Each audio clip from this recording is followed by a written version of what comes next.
Hi, CMA India എന്ന് പറഞ്ഞ course പഠിക്കാൻ ആഗ്രഹിക്കുന്ന ഒരു വിദ്യാർത്ഥിയോ അല്ലെങ്കിൽ ഒരു കുട്ടിയുടെ പാരന്റോ ആണ് നിങ്ങളെങ്കിൽ, ഒപ്പം തന്നെ CMA ഇന്ത്യയെ കുറിച്ച് വിശദമായി അറിയണം, ഒരുപാട് ഡൗട്ട്സ് ഉണ്ട് എന്ന് വിചാരിക്കുന്ന ആളാണ് നിങ്ങളെങ്കിൽ ഈ വീഡിയോ നിങ്ങൾക്കുള്ളതാണ്.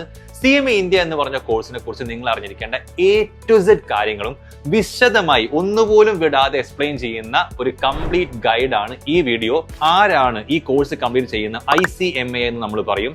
പിന്നീട് എന്തിന് CMA നിങ്ങൾ പഠിക്കണം, അതായത് ഇതിന്റെ ജോലി സാധ്യതകൾ എന്തൊക്കെയാണ്, സാലറി എങ്ങനെയാണ്, വിദേശത്തുള്ള സ്കോപ്പ് എന്താണ് തുടങ്ങിയ കാര്യങ്ങൾ നമ്മൾ ചർച്ച ചെയ്യും.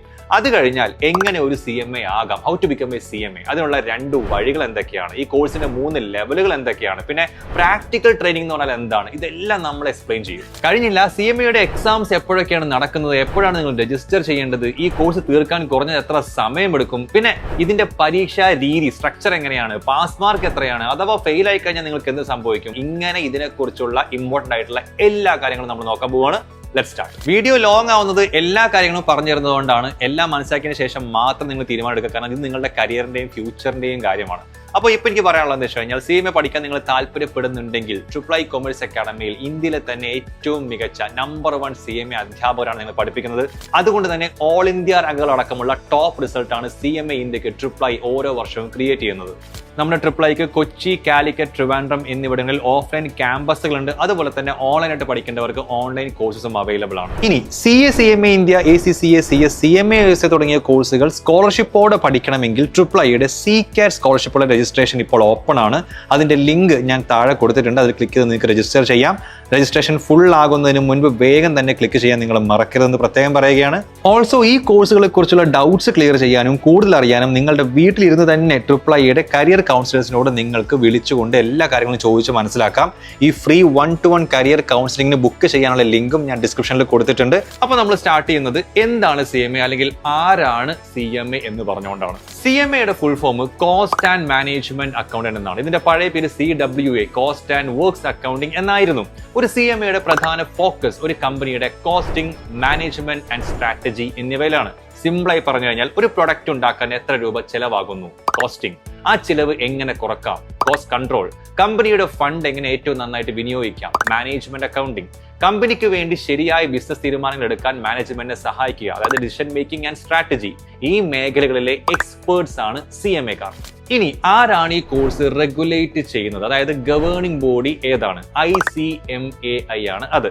The institute of cost accountants of India. ഇതും ഒരു സ്റ്റാറ്റ്യൂട്ടറി ബോഡിയാണ്. എന്ന് വെച്ച് കഴിഞ്ഞാൽ 1959 ഇന്ത്യൻ പാർലമെന്റ് പാസ്സാക്കിയ ഒരു നിയമം വഴി സ്ഥാപിതമായിട്ടൊരു സ്ഥാപനമാണിത്. ഓക്കെ, CMA എന്ന കോഴ്സിനെ കുറിച്ച് നിങ്ങൾ ഇതിന് മുൻപ് ആരുടെയും അന്വേഷിച്ചിട്ടുണ്ടെങ്കിൽ മിക്കവാറും നിങ്ങൾ കേട്ടിട്ടുണ്ടാവും. ഇതങ്ങനെ ഈസി ആയിട്ട് പാസ്സാൻ പറ്റുന്ന കോഴ്സ് ഒന്നല്ല, കുറച്ച് പണിയുണ്ട്. എന്നാൽ CAയുമായി കമ്പയർ ചെയ്യുമ്പോൾ കുറച്ചധികം ഈസി ആണെന്നൊക്കെ. നമ്മൾ ഒരു cost and management accountant job ഓപ്പർച്യൂണിറ്റീസിലേക്കാണ് പോകുന്നത്. ഒരു CMAയുടെ ജോലി സാധ്യത വളരെ വലുതാണ്, പ്രത്യേകിച്ച് ഇൻഡസ്ട്രിയൽ സെക്ടറിൽ. CMA ക്വാളിഫൈഡ് ആയാൽ നിങ്ങളെ കാത്തിരിക്കുന്ന ജോബ് റോൾസ് അപ്പ് ഇതൊക്കെയാണ്: financial analyst, management accountant, cost accountant, financial controller, cost auditor, CFO etcetera. CMAക്കാരുടെ സിഗ്നേച്ചർ ഉണ്ടെങ്കിൽ മാത്രം വാലിഡ് ആവുന്ന ഡോക്യുമെന്റ്സ് ഉണ്ട്. അതുകൊണ്ട് തന്നെ നിങ്ങളുടെ കയ്യൊപ്പിന്റെ വാല്യൂ വേറെ ലെവലാണ്, അൾട്ടിമേറ്റ് പവർഫുൾ ആണ്. ഇനി സാലറി ആൻഡ് കോമ്പൻസേഷനിലേക്ക് വരാം. എല്ലാവർക്കും അറിയാൻ താല്പര്യം ഒരു കാര്യം അതായിരിക്കും അല്ലെ, ശമ്പളം എത്ര കിട്ടും എന്നുള്ളത്. അപ്പം ഒരു CMAയുടെ സാലറി വളരെ അട്രാക്റ്റീവ് ആണ്. ഒരു CMA ഫ്രഷർ ആയിട്ട് തുടങ്ങുമ്പോൾ തന്നെ നിങ്ങൾക്ക് 6 lakh മുതൽ 10 lakh വരെ പെർ ആനം പാക്കേജ് പ്രതീക്ഷിക്കാം. പല ക്യാമ്പസ് പ്ലേസ്മെന്റുകളിലും ഇതിലും ഉയർന്ന പാക്കേജുകൾ ലൈക്ക് 15 lakh to 22 lakh വരെ ഫ്രഷേഴ്സിന് ലഭിക്കാറുണ്ട്. പിന്നെ എക്സ്പീരിയൻസ് കൂടുന്തോറും ഒരു 5 to 10 years ഒക്കെ ആകുമ്പോൾ നിങ്ങളുടെ സാലറി 15 lakh to 30 lakh എന്ന റേഞ്ചിലേക്ക് എത്തും. അങ്ങനെ പിന്നീട് ഒരു സീനിയർ ലെവലിലേക്ക് നിങ്ങൾ എത്തുമെന്ന് വിചാരിക്കുക. ഒരു CFO അല്ലെങ്കിൽ ഡയറക്ടറൊക്കെ ആകുമ്പോൾ അത് 30 lakhs to 50 lakh അല്ലെങ്കിൽ അതിന് മുകളിലേക്ക് പോകുമെന്നുള്ളൊരു സംശയവും വേണ്ട. ഇതൊന്നും എക്സാജറേറ്റഡ് ഫിഗറേ അല്ല. ഇപ്പോൾ കറന്റ് നമ്മുടെ CMA ക്വാളിഫൈഡ് ആയിട്ട് വർക്ക് ചെയ്യുന്ന ആളുകൾക്ക് കിട്ടുന്ന സാലറിയെ കുറിച്ചാണ് ഞാൻ സംസാരിക്കുന്നത്. മിക്കവാറും നിങ്ങൾക്ക് ഓൾറെഡി മൈൻഡിൽ ഒരു ക്വസ്റ്റൻ ഉണ്ടാവും, അതായത് CMA ഇന്ത്യ പേര് കേൾക്കുമ്പോൾ തന്നെ ഇന്ത്യൻ കോഴ്സ് ആണ്. അപ്പൊ ഇന്ത്യയിൽ മാത്രം ജോലി കിട്ടുന്ന ഒരു കോഴ്സ് ആയിരിക്കും, അതോ വിദേശത്ത് സ്കോപ്പ് ഉണ്ടോ എന്നുള്ളത്? അതിനുള്ള ആൻസർ ഇതാ പിടിച്ചോ. ICMAയുടെ CMA ക്വാളിഫിക്കേഷനിൽ ലോകം മുഴുവൻ വലിയ റെക്കഗ്നിഷൻ ആണ്. പ്രത്യേകിച്ച് മിഡിൽ ഈസ്റ്റ് അഥവാ ഗൾഫ് രാജ്യങ്ങൾ, അതായത് ഇപ്പോൾ ദുബായ്, അബുദാബി, ഒമാൻ, ഖത്തർ തുടങ്ങിയ പ്രദേശങ്ങളിലെ ഇന്ത്യൻ CMAസിന് ഹ്യൂജ് ഡിമാൻഡ് ആണ്.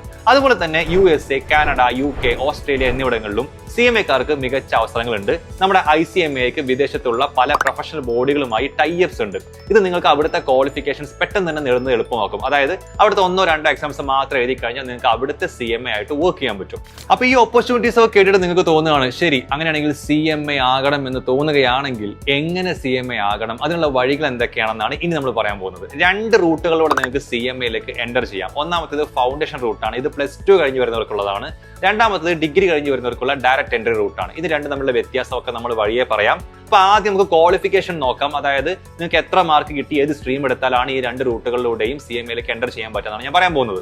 ഫൗണ്ടേഷൻ റൂട്ടിലൂടെ നിങ്ങൾ എൻ്റർ ചെയ്യുകയാണെങ്കിൽ, അതായത് +2 കഴിഞ്ഞ് നിങ്ങൾ CMA-ലേക്ക് വരികയാണെങ്കിൽ നിങ്ങൾ +2 അല്ലെങ്കിൽ തത്തുല്യമായ ഒരു എക്സാം പാസ്സായിരിക്കണം. ഇനി പ്രത്യേകം പറയേണ്ട കാര്യമില്ല. പക്ഷേ അതിൽ ഇൻട്രസ്റ്റിംഗ് ഫാക്ടർ എന്ന് വെച്ച് കഴിഞ്ഞാൽ ഇത് കൊമേഴ്സുകാർക്ക് മാത്രമുള്ള ഒരു കോഴ്സ് ഒന്നുമല്ല. കൊമേഴ്സ്, ഹ്യൂമാനിറ്റീസ്, സയൻസ് ഏത് സ്ട്രീം എടുത്താലും നിങ്ങൾക്ക് CMA ഫൗണ്ടേഷനിലേക്ക് വരാം. ഇനി ഡയറക്റ്റ് എൻട്രിയെ കുറിച്ച് പറയുകയാണെങ്കിൽ, അതായത് ഡിഗ്രി കഴിഞ്ഞ് വരുന്ന റൂട്ടിനെ കുറിച്ച് പറയുകയാണെങ്കിൽ ഇവിടെ ഏറ്റവും വലിയ പ്രത്യേകതയുണ്ട്. നിങ്ങൾ ഏതെങ്കിലും ഒരു ഗ്രാജുവേഷൻ പാസ്സായാൽ മാത്രം മതി. അത് BCom ആണെന്ന് നിർബന്ധമില്ല. BSc ആവാം, BA ആവാം, ഏത് സ്ട്രീം ആണെങ്കിലും ആവാം. ഡിഗ്രി പാസ്സായാൽ മാത്രം മതി. നിശ്ചിത ശതമാനം മാർക്ക് വേണമെന്നൊന്നുമില്ല. അതുപോലെ തന്നെ ഒരു കാര്യം പറയാനുള്ളത്, ഫൈൻ ആർട്സ് കോഴ്സുകളാണ് നിങ്ങൾ എടുത്തതെങ്കിൽ CMA-ലേക്ക് ഡയറക്റ്റ് എൻട്രി വഴി വരാൻ സാധിക്കില്ല എന്നുള്ളത് കൂടി ഓർമ്മിപ്പിക്കുകയാണ്. അപ്പൊ എന്താണ് ഈ ഫൗണ്ടേഷൻ റൂട്ടും ഡയറക്റ്റ് എൻട്രി റൂട്ടും തമ്മിലുള്ള വ്യത്യാസം എന്ന് പറയണമെങ്കിൽ എത്ര ലെവലുകളാണ് CMA കോഴ്സിനുള്ളത് ഞാൻ പറയണം. അതിലേക്ക് വരാം. CMA കോഴ്സിന് ആകെ 3 ലെവലുകളാണ് ഉള്ളത്. ഫൗണ്ടേഷൻ, ഇന്റർമീഡിയറ്റ്, പിന്നെ ഫൈനൽ. ഇതിൽ +2 കഴിഞ്ഞ് ഫൗണ്ടേഷൻ റൂട്ടിൽ വരുന്ന ഒരു കുട്ടി ഈ 3 ലെവലും പാസ് ആവണം. അതായത് ഫൗണ്ടേഷനിൽ തുടങ്ങി ഇന്റർ പിന്നെ ഫൈനൽ. എന്നാൽ ഡയറക്റ്റ് എൻട്രി റൂട്ടിലൂടെ ഡിഗ്രി കഴിഞ്ഞ് വരുന്നവരുടെ ഗുണം എന്താണെന്ന് വെച്ച് കഴിഞ്ഞാൽ അവർക്ക് ഈ ആദ്യത്തെ ലെവൽ, അതായത് ഫൗണ്ടേഷൻ പൂർണ്ണമായും സ്കിപ്പ് ചെയ്യാം. അവർക്ക് നേരെ 2ാമത്തെ ലെവലായ ഇന്റർമീഡിയറ്റിലേക്ക് എൻട്രി കിട്ടും. അപ്പോൾ നമുക്ക് ഈ ഓരോ ലെവലുകളും അതോടൊപ്പം നിർബന്ധമായി ചെയ്തിരിക്കേണ്ട പ്രാക്ടിക്കൽ ട്രെയിനിങ്ങും എന്താണെന്ന് വിശദമായിട്ട് നോക്കാം. അപ്പോൾ ലെവൽ 1 CMA ഫൗണ്ടേഷൻ. ഇതാണ് CMA-യുടെ ബേസ് ലെവൽ അഥവാ എൻട്രി പോയിന്റ്. ഇത് +2 കഴിഞ്ഞ് വരുന്നവർക്ക് മാത്രമാണ് ബാധകം. നേരത്തെ പറഞ്ഞു. CMA ഫൗണ്ടേഷനിൽ 4 പേപ്പേഴ്സ് അല്ലെങ്കിൽ എക്സാംസ് ആണ് നിങ്ങൾക്കുള്ളത്. ബട്ട് CMA CAT എന്നൊരു റൂട്ട് കൂടെ +2 കഴിഞ്ഞവർക്കുണ്ട്. CMA ഫൗണ്ടേഷന്റെ പകരം ഈ CMA CAT ആണ് നിങ്ങൾ എടുക്കുന്നതെങ്കിൽ അവിടെ വെറും 2 എക്സാംസ് മാത്രമാണ് നിങ്ങൾക്ക് എഴുതേണ്ടി വരിക. ഇതൊരു ഈസി റൂട്ട് ടു ഇന്റർമീഡിയറ്റ് ആണെന്ന് നിങ്ങൾ മനസ്സിലാക്കുക.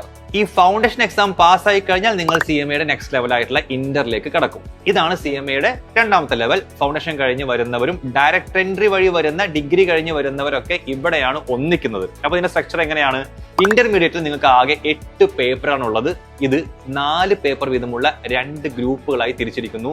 ഗ്രൂപ്പ് 1-ൽ 4 പേപ്പർ, ഗ്രൂപ്പ് 2-ൽ 4 പേപ്പർ. ഇതിനുശേഷം നിങ്ങൾ അടുത്ത സ്റ്റേജിലേക്ക് പോവുകയാണെങ്കിൽ, അതായത് ഫൈനൽ ലെവലിലേക്ക് കടക്കണമെങ്കിൽ ഈ CMA ഇന്റർമീഡിയറ്റിന്റെ 2 ഗ്രൂപ്പുകളും പാസ്സായിരിക്കണം. അപ്പോൾ ഈ ഇന്ററിന്റെയും ഫൈനലിന്റെയും ഇടയിലുള്ള ഒരു സംഭവമാണ് പ്രാക്ടിക്കൽ ട്രെയിനിങ്. 15 months ആണ് ഇതിന്റെ ഡ്യൂറേഷൻ. ഇവിടെ നിങ്ങൾ ശരിക്കും ഒരു CMA ക്വാളിഫൈ ആയ ആളുടെ കീഴിൽ നിന്നുകൊണ്ട് ആ ജോലി ചെയ്ത് പഠിക്കുകയാണ് ചെയ്യുന്നത്. നല്ലൊരു എക്സ്പീരിയൻസ് നിങ്ങൾക്ക് പ്രൊവൈഡ് ചെയ്യും. അപ്പോൾ ഇനി നമുക്ക് CMA-യുടെ ലാസ്റ്റ് ഹേർഡിലായിട്ടുള്ള CMA ഫൈനലിലേക്ക് വരാം. ഇവിടെയും 8 പേപ്പേഴ്സ് ആണുള്ളത്. 2 ഗ്രൂപ്പുകളാണുള്ളത്. ഗ്രൂപ്പ് 1-ൽ 4 പേപ്പർ, ഗ്രൂപ്പ് 2-ൽ 4 paper. Detailed syllabus, subjects, papers ഇതെല്ലാം ഞാൻ വിശദമായി ഡിസ്ക്രിപ്ഷനിൽ കൊടുത്തിട്ടുണ്ട്. ചെക്ക് ചെയ്യാൻ മറക്കണ്ട. ഈ CMA ഫൈനലിന്റെ 2 ഗ്രൂപ്പും നിങ്ങൾ പാസ്സായി 15 month പ്രാക്ടിക്കൽ ട്രെയിനിങ്ങും കംപ്ലീറ്റ് ചെയ്ത് കഴിഞ്ഞാൽ നിങ്ങൾക്ക് ICMA-യിൽ മെമ്പർഷിപ്പിന് അപ്ലൈ ചെയ്യാം. ആൻഡ് ഒഫീഷ്യലി നിങ്ങളൊരു കോസ്റ്റ് ആൻഡ് മാനേജ്മെന്റ് അക്കൗണ്ടന്റ് ആയി മാറും. അപ്പൊ ഇത്രയും കേൾക്കുമ്പോൾ നിങ്ങൾക്ക് ഇപ്പോൾ വരുന്ന ഡൗട്ട് എന്തായിരിക്കും? ഇതെല്ലാം കൂടെ പഠിച്ചു തീർക്കാൻ എത്ര സമയം എടുക്കുന്നുള്ളതാണ്. അപ്പൊ ഡ്യൂറേഷനെ കുറിച്ച് നമുക്ക് നോക്കാം. നിങ്ങൾ ഫസ്റ്റ് അറ്റംപ്റ്റിൽ എല്ലാ എക്സാംസും പാസ് ആവുന്ന കേസിനെ കുറിച്ചാണ് ഞാൻ പറയുന്നത്. ഫൗണ്ടേഷൻ റൂട്ടിലൂടെയാണ് നിങ്ങൾ വരുന്നത് വിചാരിക്കുക. അത് +2 കഴിഞ്ഞ് നിങ്ങൾ വരികയാണെങ്കിൽ ഏകദേശം 3 മുതൽ 3.5 വർഷം കൊണ്ട് നിങ്ങൾക്ക് CMA കോഴ്സ് കംപ്ലീറ്റ് ചെയ്യാൻ സാധിക്കും. ഇനി ഡയറക്റ്റ് എൻട്രി വഴിയാണ് നിങ്ങൾ വരുന്നതെങ്കിൽ, അത് ഡിഗ്രി കഴിഞ്ഞിട്ടാണ് വരുന്നതെങ്കിൽ നിങ്ങൾക്ക് ഫൗണ്ടേഷൻ എക്സാം ഇല്ലാത്തത് കൊണ്ട് തന്നെ കുറച്ച് സമയം ലാഭിക്കാൻ പറ്റും. ഏകദേശം 2.5 മുതൽ 3 വർഷമാണ് അപ്പോൾ നിങ്ങൾക്ക് ഈ കോഴ്സ് കംപ്ലീറ്റ് ചെയ്യാൻ വേണ്ടിയിട്ട് എടുക്കുക. നിങ്ങൾ ഇത്രയും കേട്ടപ്പോൾ പ്രധാനപ്പെട്ട കാര്യങ്ങൾ കേട്ടുമ്പോൾ തോന്നുന്നുണ്ടാവും. പക്ഷേ ഏറ്റവും ഇമ്പോർട്ടന്റ് കാര്യം എന്ന് പറയുന്നത് ഈ പരീക്ഷയുടെ സ്ട്രക്ചറാണ്. അപ്പോൾ ഇത് വിശദമായിട്ട് ഞാൻ പറയാം, ശ്രദ്ധിച്ച് കേൾക്കണം കേട്ടോ. ഫൗണ്ടേഷൻ, ഇന്റർമീഡിയറ്റ്, ഫൈനൽ ഇത് 3ഉം ഇപ്പോൾ ഓഫ്ലൈൻ സെന്റർ ബേസ്ഡ് എക്സാംസ് തന്നെയാണ്. ഇതിന്റെ ക്വസ്റ്റ്യൻ ഫോർമാറ്റിലേക്ക് വരികയാണെങ്കിൽ പരീക്ഷകൾ MCQ ക്വസ്റ്റ്യൻസും ഉണ്ടാവും, ഡിസ്ക്രിപ്റ്റീവ് ക്വസ്റ്റ്യൻസും ഉണ്ടാവും. പിന്നെ പാസിംഗ് ക്രൈറ്റീരിയ വരികയാണെങ്കിൽ അത് കുറച്ച് കോംപ്ലിക്കേറ്റഡ് ആണ്. പക്ഷെ നിങ്ങൾ ശ്രദ്ധിച്ച് കേൾക്കുക. ഇതിലെ ഓരോ ലെവലും പാസ് ആവാനും 2 കണ്ടീഷൻസ് നിങ്ങൾ സാറ്റിസ്ഫൈ ചെയ്യണം. അത് പെർ പേപ്പർ മിനിമം എന്ന് പറയും, അതുപോലെ തന്നെ അഗ്രിഗേറ്റ് മിനിമം എന്ന് പറയും. ഈ 2 കണ്ടീഷൻസ് ആണ് സാറ്റിസ്ഫൈ ചെയ്യേണ്ടത്. അപ്പോൾ പെർ പേപ്പർ മിനിമം എന്ന് പറഞ്ഞു കഴിഞ്ഞാൽ ഓരോ പേപ്പറും നിങ്ങൾക്ക് മിനിമം 40% മാർക്ക് കിട്ടിയാലേ ആ പേപ്പർ നിങ്ങൾക്ക് ക്വാളിഫൈ ചെയ്യാൻ പറ്റുള്ളൂ. അതുപോലെ അഗ്രിഗേറ്റ് മിനിമം എന്ന് പറയുമ്പോൾ ആ ഗ്രൂപ്പ് മൊത്തം എടുക്കുമ്പോൾ അതിലെ എല്ലാ പേപ്പറും കൂടി കൂട്ടുമ്പോൾ മൊത്തത്തിൽ നിങ്ങൾക്ക് 50% മാർക്ക് അഗ്രിഗേറ്റ് കിട്ടിയിരിക്കണം. ഇതിൽ ഏത് ലെവൽ എടുത്താലും, ഫൗണ്ടേഷൻ ആവട്ടെ, ഇനി CAT റൂട്ട് ആവട്ടെ, അല്ലെങ്കിൽ ഇന്റർ ആയാലും ഫൈനൽ ആയാലും, ഓരോ പേപ്പറിനും 100ലാണ് ടോട്ടൽ മാർക്ക്. അപ്പോൾ പെർ പേപ്പർ മിനിമം 100-ൽ 40% വേണമെന്ന് പറയുമ്പോൾ നമ്മൾ ഉദ്ദേശിക്കുന്നത് 100-ൽ 40 മാർക്കെങ്കിലും വേണം എന്നുള്ളതാണെന്ന് കൂടി നിങ്ങൾ മനസ്സിലാക്കുക. ഇനി ഈ കണ്ടീഷൻസിൽ ഏതെങ്കിലും ഒന്ന് ഫെയിൽ ആയാൽ എന്ത് സംഭവിക്കും? ഒരു ഗ്രൂപ്പിലെ ഏതെങ്കിലും ഒരു പേപ്പറിന് മാത്രമാണ് നിങ്ങൾക്ക് മിനിമം റെക്കോർഡ് മാർക്ക് കിട്ടാതെ പോയതെങ്കിലും നിങ്ങൾ ആ പേപ്പർ മാത്രം വീണ്ടും എഴുതിയാൽ പോരാ, ആ ഗ്രൂപ്പിലെ എല്ലാ പേപ്പറുകളും വീണ്ടും എഴുതേണ്ടി വരും. പക്ഷേ ഇവിടെയും നിങ്ങൾക്ക് ചില പേപ്പറിന് 60 മാർക്കിൽ കൂടുതൽ കിട്ടിയ ചില എക്സംഷൻസ് ഒക്കെ ഉണ്ട്. അതിലേക്ക് ഇപ്പോൾ വിശദമായിട്ട് ഇപ്പോൾ പോകണ്ട, അത് കോംപ്ലിക്കേഷൻസ് ആവും, കൂടുതൽ കൺഫ്യൂഷൻസ് വരും. അത് അവിടെ ഇരിക്കട്ടെ, അടുത്ത വീഡിയോയിൽ നമുക്ക് അത് എക്സ്പ്ലെയിൻ ചെയ്യാം. ഇനി മറ്റൊരു കേസ് പറയാം. നിങ്ങൾക്ക് ഓരോ പേപ്പറിനും അതിന്റെ 40% മാർക്ക് കിട്ടി, പക്ഷേ മൊത്തം കൂട്ടി നോക്കുമ്പോൾ ആ ഗ്രൂപ്പിന്റെ അഗ്രിഗേറ്റ് 50% എത്തുന്നില്ലെങ്കിലും നിങ്ങൾ ആ എൻറ്റയർ ഗ്രൂപ്പ് വീണ്ടും റിപ്പീറ്റ് ചെയ്യേണ്ടി വരും. അങ്ങനെയാണ് ഈ രണ്ട് കണ്ടീഷൻ സാറ്റിസ്ഫൈ ചെയ്യണം എന്ന് പറയുന്നത്. പിന്നെ ഒരു ക്വസ്റ്റൻ ഉണ്ടാവുക നെഗറ്റീവ് മാർക്കിംഗ് ഉണ്ടോ എന്നുള്ളതായിരിക്കും. അപ്പോൾ CMA ഫൗണ്ടേഷൻ പരീക്ഷയിലേക്ക് വരുമ്പോൾ അവിടെ നെഗറ്റീവ് മാർക്കിംഗ് ഇല്ല. ഇതൊരു വലിയ ആശ്വാസമാണ് അല്ലേ? CMA ഇന്റർ ആൻഡ് ഫൈനലിലേക്ക് വരുമ്പോൾ നിങ്ങൾക്ക് MCQ ഭാഗത്തിലും നിലവിൽ എന്തില്ല, നെഗറ്റീവ് മാർക്കിംഗ് ഇല്ല. ഈ എക്സാംസിനൊക്കെ നിങ്ങൾക്ക് അടിപൊളിയായി പ്രിപ്പയർ ചെയ്യാൻ വേണ്ടി IIIയുടെ ഡെഡിക്കേറ്റഡ് അക്കാഡമിക് ടീം ഉണ്ട്. അവർ പ്രിപ്പയർ ചെയ്യുന്ന well research study materials, regular mock exams, periodic revisions, mentorship എല്ലാം നിങ്ങളുടെ കൂടെ ഉണ്ടാകും. നിങ്ങൾ പഠിക്കാൻ റെഡി ആയാൽ മാത്രം മതി. സോ CMA ഇന്ത്യയെ കുറിച്ച് ഓൾമോസ്റ്റ് എല്ലാ കാര്യങ്ങളും നമ്മൾ പറഞ്ഞു കഴിഞ്ഞു. ഇതുവരെ നിങ്ങൾ കേട്ടിട്ടുണ്ടെങ്കിൽ ഞാൻ മനസ്സിലാക്കുന്നത് നിങ്ങൾക്ക് CMA ഇന്ത്യ പഠിക്കണമെന്ന് നല്ല ആഗ്രഹമുള്ള, ക്ഷമയുള്ള ഒരാളാണ് നിങ്ങൾ. അപ്പോൾ all the best for your future. നിങ്ങൾക്ക് ഇനിയും എന്തെങ്കിലും കാര്യങ്ങൾ അറിയണമെന്നുണ്ടെങ്കിൽ, ഞാൻ വിട്ടുപോയിട്ടുണ്ടെങ്കിൽ നിങ്ങൾ കമന്റ് ബോക്സിൽ പറയാം. അടുത്തൊരു വീഡിയോയിൽ നമ്മൾ അതിന്റെ ആൻസറുമായിട്ട് വരുന്നതാണ്. ഒപ്പം തന്നെ CA, CMA, CS, ACCA, CMA, USA പോലുള്ള കോഴ്സുകളെ കുറിച്ചുള്ള വീഡിയോസും ഈ ചാനലിൽ വരും. ഇനിയിപ്പോൾ കമ്പാരിസൺ വീഡിയോസ്, CAയും CMAയും ഏതാണ് നല്ലത്, ഏതാണ് എളുപ്പം നിങ്ങൾക്ക് അറിയണമെന്നുണ്ടോ, നമ്മൾ വീഡിയോ ആയിട്ട് വരുന്നുണ്ട്. അപ്പോൾ നിങ്ങൾ ചാനൽ സബ്സ്ക്രൈബ് ചെയ്യാൻ മറക്കാതിരിക്കുക. ഒപ്പം തന്നെ നിങ്ങളുടെ ഫ്രണ്ട്സിനോ ഇത് ഉപകാരപ്പെടുന്ന നിങ്ങൾക്ക് തോന്നുന്ന ആളുകൾക്കോ ഇത് ഷെയർ ചെയ്യുക. അപ്പോൾ അടുത്ത വീഡിയോ ആയിട്ട് കാണാം. Thank you for watching. By.